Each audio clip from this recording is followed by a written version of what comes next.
selamat datang di video pengantar imunologi dari kami, mahasiswa bioteknologi dari Universitas Brawijaya. Sebelumnya, perkenalkan, nama aku Laila Syarfina Salma dan rekanku. Halo, kenalin nama aku Mutiara Fianita Setia Putri. Kami akan menjelaskan mengenai perbedaan sistem imun innate dan sistem imun adaptif.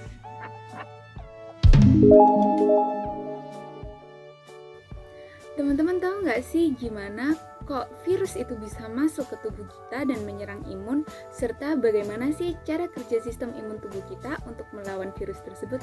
Nah, yuk kita bahas bersama. Jadi, setiap hari tubuh kita itu bertemu dengan berbagai virus, bakteri, dan mikroorganisme lain yang dapat menyebabkan penyakit pada tubuh kita.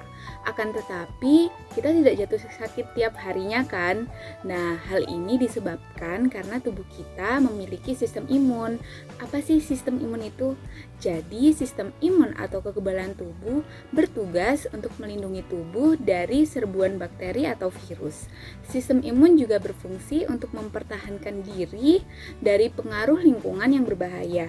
Terganggunya sistem imun membuat agen biologis penyebab penyakit atau patogen bertindak lebih agresif sehingga mengakibatkan timbulnya penyakit pada tubuh kita. Sistem imun yang ada di dalam tubuh kita terdapat dua macam, yaitu sistem imun innate dan sistem imun adaptif. Untuk perbedaan kedua sistem imun tersebut dapat kita lihat dari definisi, mekanisme, spesifitas respon imun, dan peran komponen pada sistem imun tersebut. Selanjutnya, kita akan membahas mengenai sistem imun innate. Definisi sistem imun innate adalah kekebalan asli yang ada pada setiap organisme yang sehat. Nah, sistem imun innate ini disebut juga dengan imunitas bawaan atau imunitas alami. Sistem imun ini akan memblokir mikroba yang mampu masuk ke dalam jaringan. Sebagai pertahanan utama dan pertama, sistem innate ini akan menghancurkan mikroba tersebut dengan komponen-komponen yang dimiliki sistem imun innate. Untuk pembahasan lebih lanjut, kita simak dulu definisi dari sistem imun adaptif. Nah, untuk definisi dari sistem imun adaptif yang biasa juga disebut dengan imunitas spesifik atau imunitas yang didapat, membutuhkan ekspansi dan diferensiasi limfosit sebagai respon mikroba sebelum dapat memberikan pertahanan yang efektif. Dalam kata lain, ia beradaptasi dengan keberadaan mikroba patogen. Sistem imun adaptif terdiri atas limfosit dan produk-produknya seperti antibodi. Respon imun adaptif penting untuk pertahanan terhadap mikroba infeksius yang bersifat patogenik terhadap manusia dan mampu melawan imunitas alami. Selanjutnya, kita akan membahas mengenai mekanisme imun innate dan imun adaptif. Untuk gambaran umum dapat kita lihat pada gambar tersebut. Ada imunitas bawaan dan ada imunitas adaptif. Selanjutnya, pembahasan mengenai mekanisme sistem imun innate, yaitu imunitas bawaan atau imunitas alami ini bekerja sebagai garis pertahanan yang pertama dalam melawan mikroba patogen atau agen infeksi yang masuk ke dalam jaringan tubuh kita. Proses pemblokiran mikroba patogen tersebut atau agen infeksi tersebut akan melibatkan aktivitas molekul antimikrobial yang berupa komponen-komponen selnya seperti epithelial barrier, sel mas, sel dendrit, fagosit, sel natural killer, dan lain sebagainya. Selain memberikan pertahanan dini terhadap mikroba patogen atau agen infeksi tersebut, imunitas bawaan akan mengindikasi imunitas adaptif untuk merespon apabila ada mikroba yang masuk, sehingga dapat melakukan persiapan dalam melawan mikroba patogen atau agen infeksi tersebut. Oke, selanjutnya kita bahas tentang mekanisme dari imunitas adaptif ya. Imunitas adaptif dilakukan oleh limfosit yang dirangsang oleh antigen mikroba, membutuhkan ekspansi klonal dan diferensiasi limfosit sebelum menjadi efektif, serta mampu merespon lebih efektif terhadap paparan ulang dari mikroba. Terdapat dua jenis imunitas adaptif, yaitu imunitas humoral atau limfosit B dan imunitas seluler atau limfosit T. Masing-masing dirancang untuk memberikan pertahanan terhadap mikroba ekstraseluler dan intraseluler. Kita bahas yang limfosit B terlebih dahulu ya. Untuk limfosit B akan memproduksi antibodi yang akan masuk ke dalam sirkulasi dan cairan mukosa, lalu menetralisir dan mengeliminasi mikroba serta toksin mikroba yang berada di luar sel-sel inang. Salah satu fungsi terpenting antibodi adalah menghentikan mikroba yang berada pada permukaan mukosa dan dalam darah agar tidak mendapatkan akses menuju sel-sel inang. Melalui cara ini, antibodi dapat mencegah infeksi berkembang.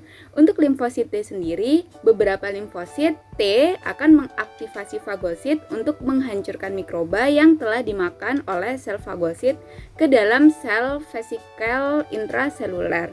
Limfosit T lainnya akan membunuh berbagai jenis sel inang yang terinfeksi mikroba infeksius di dalam sitoplasmanya.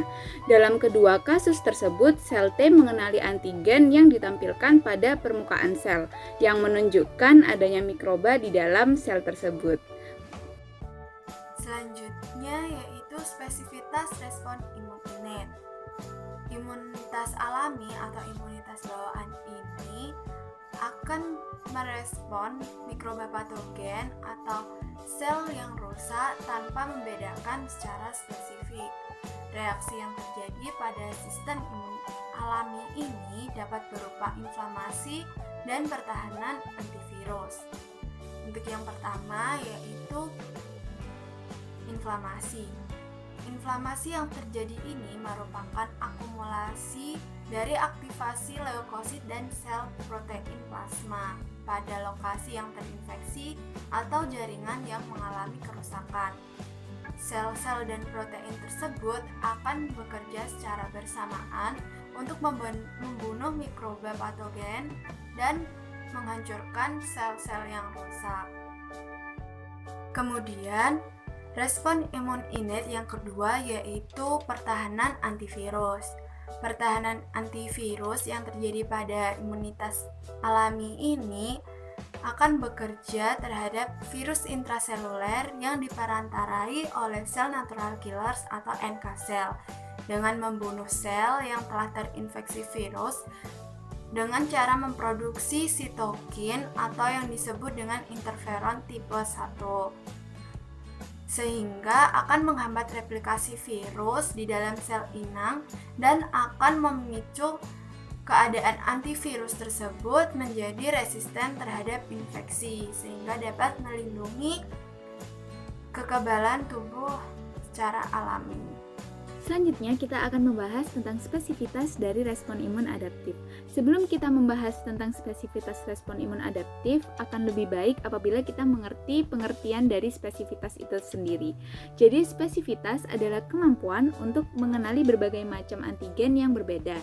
Sistem imun adaptif mampu membedakan jutaan antigen yang berbeda.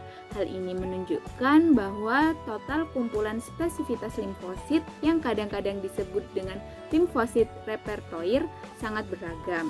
Dasar dari spesifitas dan keragaman yang luar biasa ini adalah bahwa limfosit mengekspresikan reseptor antigen yang tersebar sesuai klon, yang artinya populasi total dari limfosit terdiri atas berbagai klon yang berbeda, dan tiap-tiap klon akan mengekspresikan suatu reseptor antigen yang berbeda dari reseptor klon lainnya.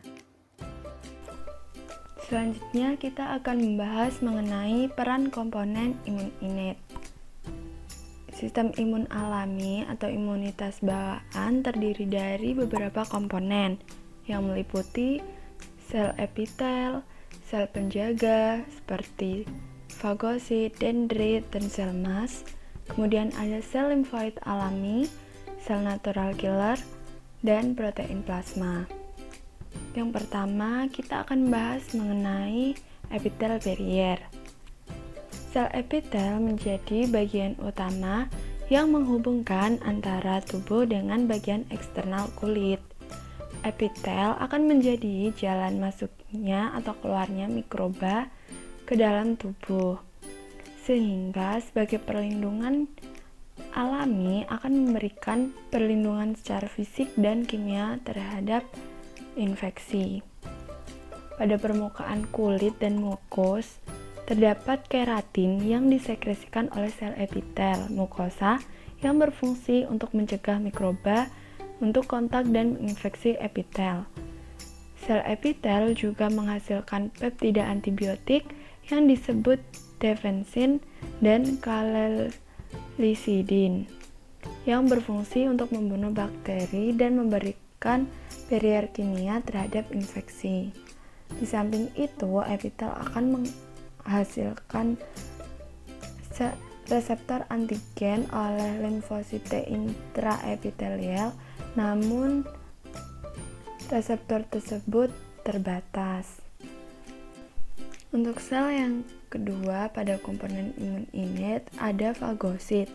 Fagosit sendiri ini terdapat dua jenis, yaitu neutrofil dan monosit, atau nanti yang akan berdiferensiasi menjadi makrofag.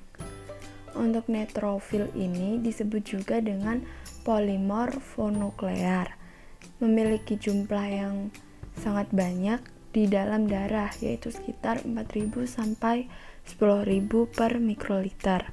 Neutrofil ini memberikan respon terhadap infeksi, khususnya oleh mikroba dan fungi.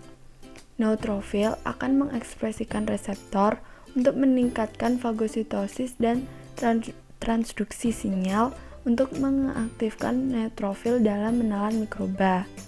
Neutrofil hanya mampu bertahan hidup beberapa jam di dalam jaringan. Oleh sebab itu, neutrofil berfungsi sebagai responder awal dan tidak memberikan pertahanan yang lama.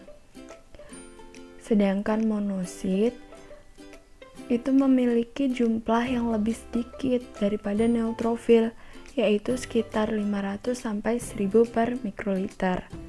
Monosit dapat menelan mikroba dalam darah dan dalam jaringan.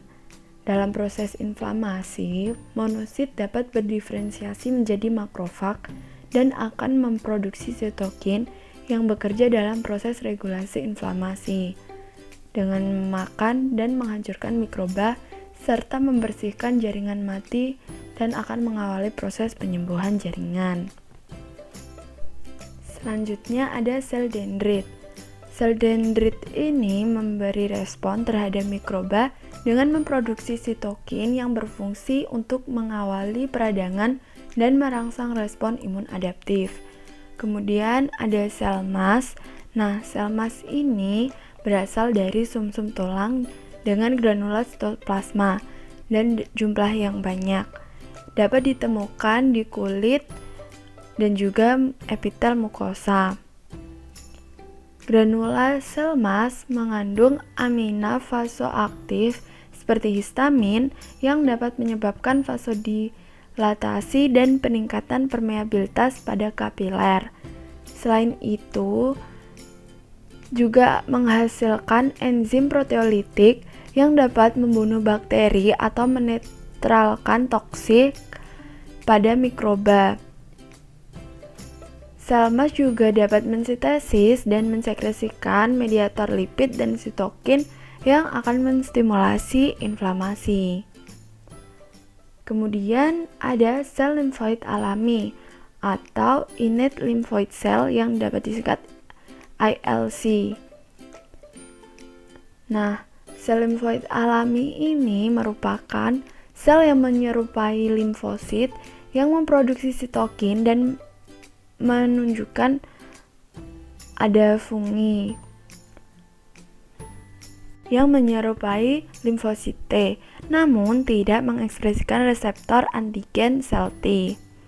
Nah, reseptor ILC ini seringkali distimulasi oleh sitokin yang diproduksi oleh sel epitel dan sel lain pada lokasi yang sudah terinfeksi. Sel limfoid alami ini akan memberikan pertahanan awal terhadap infeksi dan juga akan menuntun respon sel T pada imun adaptif. Kemudian ada sel natural killer. Nah, sel ini biasa disebut NK cell. Dapat mengenali sel yang terinfeksi dan memberikan respon dengan membunuh sel-sel tersebut dengan cara mensekresikan sitokin, yaitu interferon gamma atau IFN gamma. Kemudian akan mengaktifkan makrofag sehingga akan menghancurkan dan membunuh sel-sel yang rusak atau jaringan yang terinfeksi. Nah, sel NK ini memiliki jumlah sekitar 10% dari limfosit dalam darah dan organ limfoid perifer. Fungsi dari sel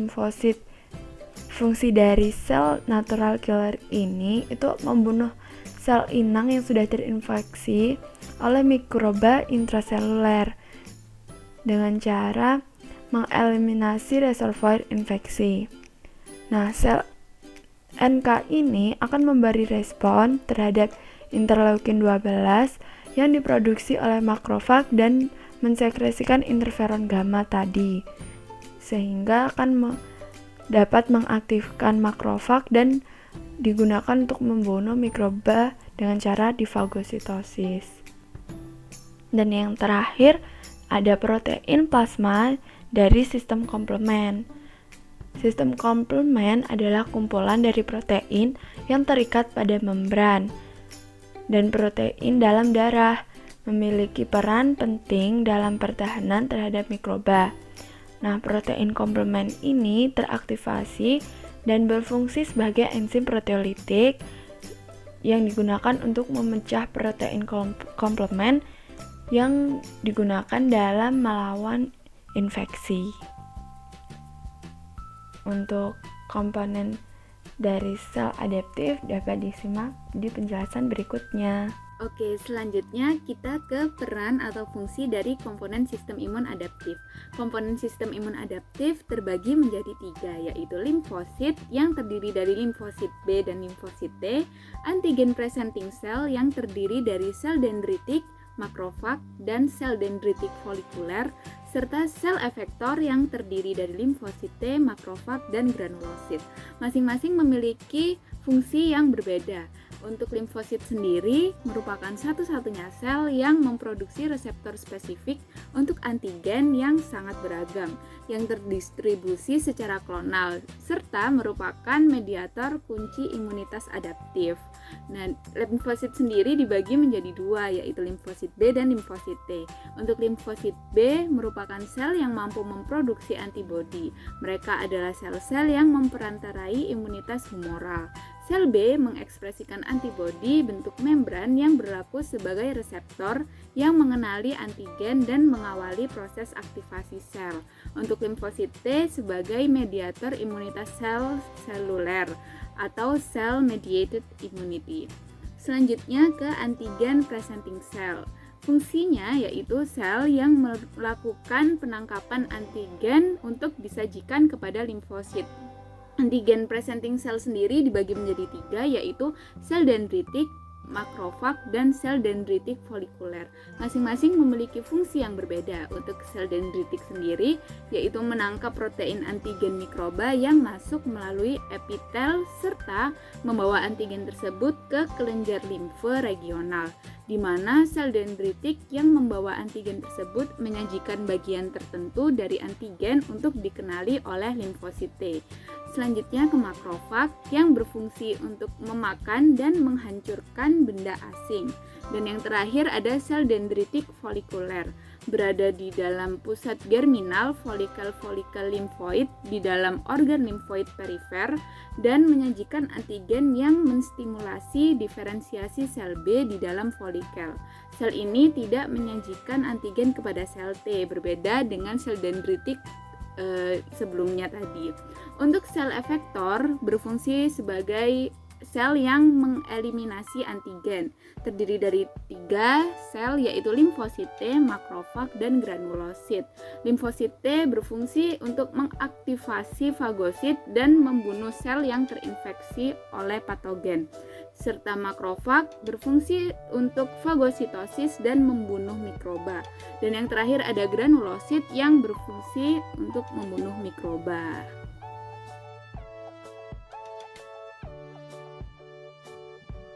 Nah, dari penjelasan-penjelasan sebelumnya dapat ditarik kesimpulan bahwa sistem imun bawaan dan sistem imun adaptif sangat berbeda ya. Untuk kesimpulan yang pertama, pada sistem imun bawaan responnya tidak spesifik, berbeda dengan sistem imun adaptif yang responnya spesifik terhadap patogen dan antigen. Yang kedua, pada sistem imun bawaan, paparan menyebabkan respon maksimal segera. Jadi apabila terdapat patogen yang masuk ke dalam tubuh, akan secara langsung dibasmi oleh sistem imun innate. Sedangkan pada sistem imun adaptif, perlambatan waktu antara paparan dan respon maksimal.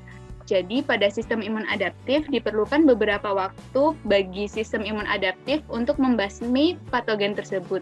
Akan tetapi dihasilkan respon yang lebih maksimal dibandingkan dengan sistem imun innate. Untuk kesimpulan selanjutnya bisa dilanjutkan oleh Laila. Silakan. Untuk selanjutnya, perbedaan sistem imun bawaan dan sistem imun adaptif terletak pada sel memori. Untuk sistem imun bawaan, sel memori tidak diproduksi. Oleh sebab itu, sistem imun bawaan bekerja secara cepat dan tidak dapat bertahan lama. Sedangkan pada sistem imun adaptif, sel memori akan diproduksi, sehingga akan merespon dalam waktu yang bisa bertahan lama. Jadi apabila ada mikroba yang sama masuk ke dalam jaringan atau tubuh kita, sel memori ini akan langsung memberikan respon terhadap mikroba tersebut. Untuk perbedaan yang terakhir, sistem imun bawaan dapat ditemukan di seluruh organisme, baik mikroorganisme ataupun makroorganisme. Sedangkan sistem imun adaptif ini hanya dapat ditemukan pada vertebrata yang berahang saja.